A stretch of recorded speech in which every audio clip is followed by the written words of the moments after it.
दोस्ती एक ऐसा रिश्ता है जिसमें भले ही खून का रिश्ता ना हो, पर यह रिश्ता खून के रिश्तों से भी बढ़ के होता है।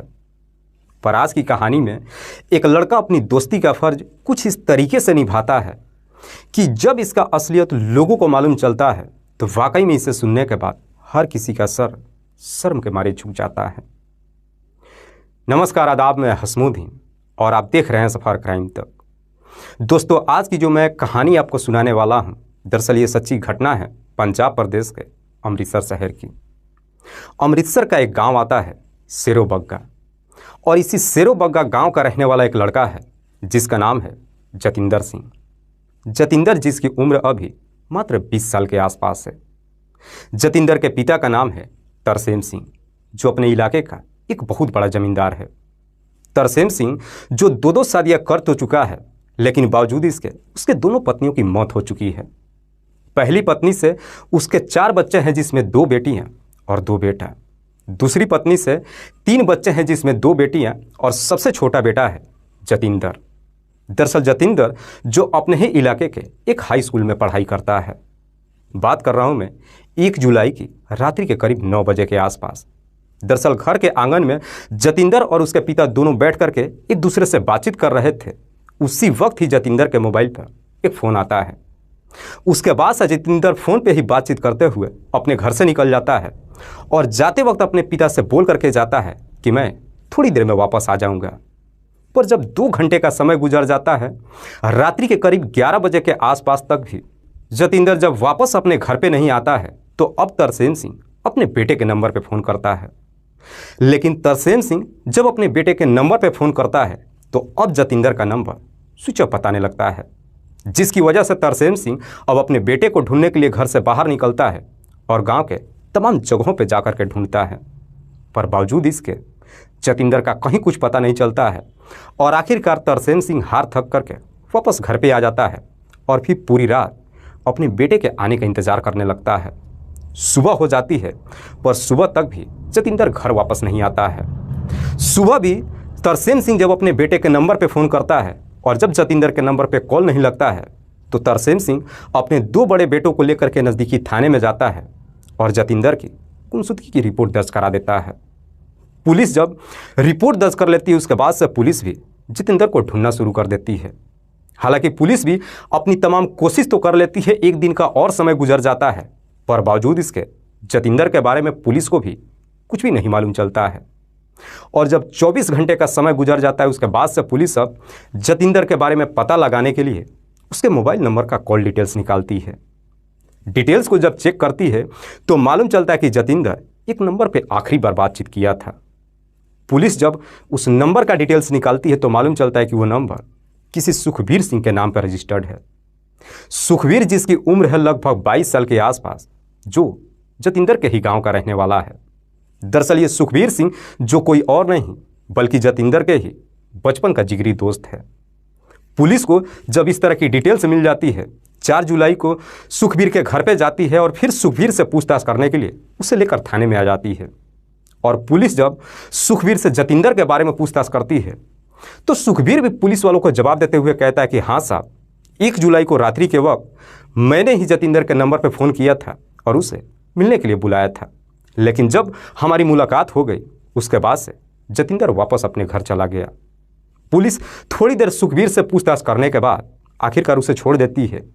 लेकिन इस बात की जानकारी जब जतिंदर के पिता तरसेम सिंह को मालूम चलता है कि सुखबीर ने ही आखिरी बार उसके बेटे से बातचीत किया था, 4 जुलाई को ही तरसेम सिंह थाने में जाता है और जा करके पुलिस वालों से कहता है कि साहब, सुखबीर ने ही मेरे बेटे को गायब किया है। हालांकि पुलिस जब तरसेम सिंह से इसकी वजह पूछती है तो तरसेम सिंह पुलिस वालों को जवाब देते हुए कहता है कि साहब, सुखबीर की एक छोटी बहन है जिसका नाम है अंजलि।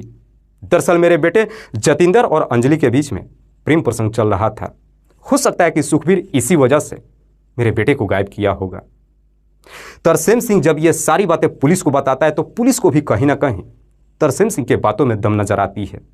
इसीलिए पुलिस फिर से सुखबीर के घर पे जाती है और सुखबीर को गिरफ्तार करके थाने में लेकर आ जाती है। और पुलिस जब दूसरी बार सुखबीर को लेकर के थाने में पहुंचती है तो इस बार पुलिस सुखबीर से अब सख्ती से पूछताछ करती है।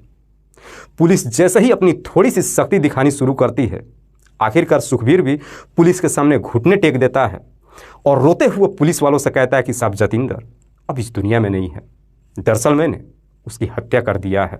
लेकिन सुखबीर जब इस हत्या की पूरी कहानी बताता है तो वाकई में इसे सुनने के बाद खुद पुलिस भी कुछ देर तक सुखबीर की तरफ देखते ही रह जाती है। सुखबीर के पिता का नाम है बलबीर सिंह, जो अपने गांव के एक मध्यम वर्गीय परिवार के रहने वाले हैं। बलबीर सिंह के टोटल 2 ही बच्चे हैं, जिसमें एक बेटा और एक बेटी। बेटे का नाम है सुखबीर और बेटी का नाम है अंजलि। अंजलि जिसकी उम्र है लगभग 16 साल के आसपास, जो अपने ही इलाके के एक हाई स्कूल में पढ़ाई करती है। हालांकि अंजलि देखने में खूबसूरत ही नहीं है बल्कि पढ़ने में भी काफ़ी तेज है, लेकिन गरीबी की वजह से बलबीर अपने बेटे सुखबीर को नहीं पढ़ा पाता है। सुखबीर की भले ही पढ़ाई छूट जाती है, लेकिन सुखबीर ये इरादा जरूर कर लेता है कि वो अपनी बहन को बेहतर शिक्षा देगा। इसीलिए सुखबीर जो भी पैसा कमाता है अपनी बहन की पढ़ाई पे आंख बंद करके लुटाता है। लेकिन अंजलि जैसे ही 16 साल की उम्र में जवानी के दहलीज पे कदम रखती है, पढ़ाई के दौरान में ही उसके भाई के ही दोस्त जतिंदर के साथ में प्रेम प्रसंग शुरू हो जाता है।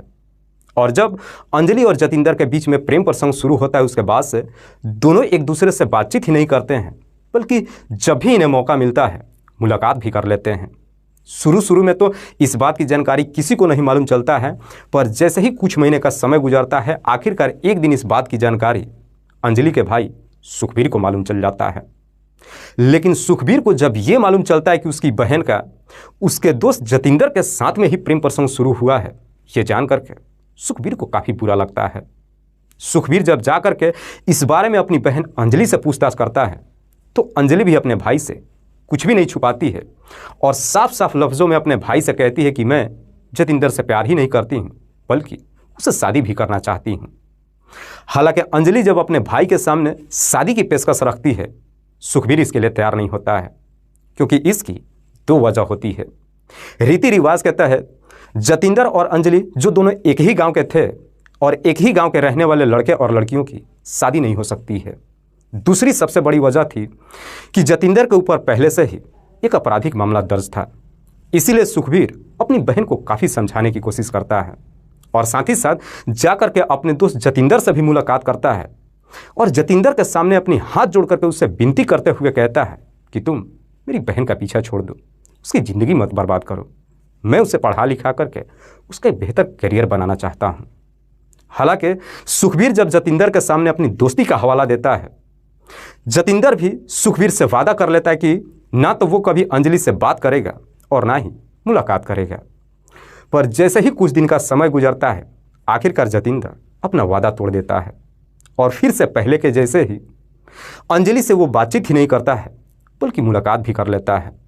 घटना से ठीक एक दिन पहले ही सुखबीर अपनी बहन और जतिंदर को खेतों में आपत्तिजनक स्थिति में देख लेता है और सुखबीर जैसे इस तरह की नज़ारा देखता है, गुस्से के मारे इस प्रकार से पागल हो जाता है कि उसी वक्त ही अपने दोस्त जतिंदर को इस दुनिया से ही हटाने का फैसला कर लेता है। सुखबीर जतिंदर को भले इस दुनिया से हटाने का फैसला तो कर लेता है, लेकिन यह काम उसके अकेले बस का नहीं था। इसीलिए जतिंदर को इस दुनिया से हटाने के लिए एक प्लान बनाता है और अपने इस प्लान में अपने 2 दोस्तों को शामिल करता है, जिसमें से एक का नाम है रंजीत और दूसरे का नाम है कुलदीप, जो खुद जतिंदर के भी दोस्त हैं। इन दोनों से जब अपने लिए मदद मांगता है और सारी बात जब इन दोनों के सामने रखता है, आखिरकार सुखबीर के ये दोनों दोस्त भी उसका साथ देने के लिए तैयार हो जाते हैं। और जब साथ देने के लिए तैयार हो जाते हैं, इसी षड्यंत्र के तहत 1 जुलाई को रात्रि के करीब 9 बजे के आसपास खुद सुखबीर ही जतिंदर के नंबर पर फ़ोन करता है और उससे कहता है कि मैं गांव से बाहर स्कूल के मैदान में खड़ा हूं, तुम मुझसे मिलने के लिए आ जाओ, मैं तुमसे अपनी बहन को लेकर के कुछ ज़रूरी बातचीत करना चाहता हूं। अपनी बहन को लेकर कर बातचीत करने के लिए जब जतिंदर को बाहर के स्कूल के ग्राउंड में बुलाता है, इधर जतिंदर भी जब अपने घर से निकलता है तो इस बारे में अपने पिता से कुछ भी नहीं बताता है और थोड़ी देर के बाद गांव के बाहर स्कूल के ग्राउंड में पहुंच जाता है। लेकिन वहां पे जब पहुंचता है तो देखता है कि सुखबीर के साथ उसके दोनों दोस्त भी वहां पे मौजूद है। हालांकि जब वहां पे पहुंचता है, सुखबीर सबसे पहले जतिंदर को काफ़ी समझाने की कोशिश करता है, लेकिन बातों ही बातों में झगड़े तकरार शुरू हो जाता है। और जब झगड़े तकरार शुरू होता है, सुखबीर इस प्रकार से गुस्से में आ जाता है कि बगल से एक ईंट उठाता है और उसी ईंट से जतिंदर के सर पे एक पर एक कई सारे वार कर देता है, जिसकी वजह से जतिंदर की घटनास्थल पे ही मौत हो जाती है। जतिंदर की जब मौत हो जाती है उसके बाद से ये तीनों अब अपने आप को बचाने के लिए जतिंदर की डेड बॉडी को लेकर के बगल के नहर में जाते हैं और फिर उसकी डेड बॉडी को नहर में फेंक करके वहाँ से वापस अपने घर चले जाते हैं। लेकिन सुखबीर जब वहाँ से वापस अपने घर जाता है तो जतिंदर का मोबाइल भी अपने साथ लेकर के जाता है और उसका मोबाइल भी स्विच ऑफ करके रख देता है।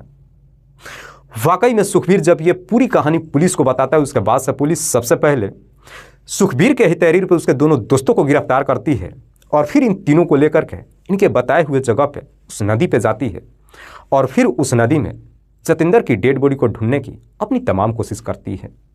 हालांकि पुलिस लगभग 4 से 5 दिनों तक अपनी तमाम कोशिश तो करती है, पर बावजूद इसके जतिंदर की डेड बॉडी पुलिस को बरामद नहीं होती है। लेकिन ये सब के सब जब अपना जुर्म कबूल कर लेते हैं उसके बाद से पुलिस इन सबको जिला अदालत में पेश करती है, जहां से इन सबको जेल भेज दिया जाता है। दोस्तों, इस पूरी घटना के बारे में आप क्या सोचते हैं? आप अपनी राय हमें कमेंट बॉक्स में जरूर दीजिएगा। जाते जाते मैं आपको बता दूं कि कुछ मेरे व्यूअर्स हैं जो रोज़ाना मेरे इस वीडियो को देखते नहीं हैं, बल्कि अपना कीमती समय निकाल कर मुझे अपना प्यार भी देते हैं, जिनमें से एक का नाम है मोहम्मद हाफिज़। मोहम्मद हाफिज़ जो अहमदाबाद गुजरात के रहने वाले हैं। दूसरे मेरे व्यूअर हैं विजय कुमार। विजय कुमार जो थाने महाराष्ट्र प्रदेश के रहने वाले हैं। तीसरे मेरे व्यूअर हैं गंधर्व सिंह। गंधर्व सिंह जो ललितपुर उत्तर प्रदेश के रहने वाले हैं। चौथे मेरे व्यूअर हैं परवीन कुमार। परवीन कुमार जो बिहार प्रदेश के रहने वाले हैं। लास्ट मेरे व्यूअर हैं नईम अहमद। नईम अहमद जो जिला बिजनौर उत्तर प्रदेश के रहने वाले हैं। मैं तमाम व्यूअर्स को तहे दिल से शुक्रिया अदा करता हूं। कल फिर मिलते एक और नई सच्ची घटना के साथ। तब तक के लिए जय हिंद, जय भारत।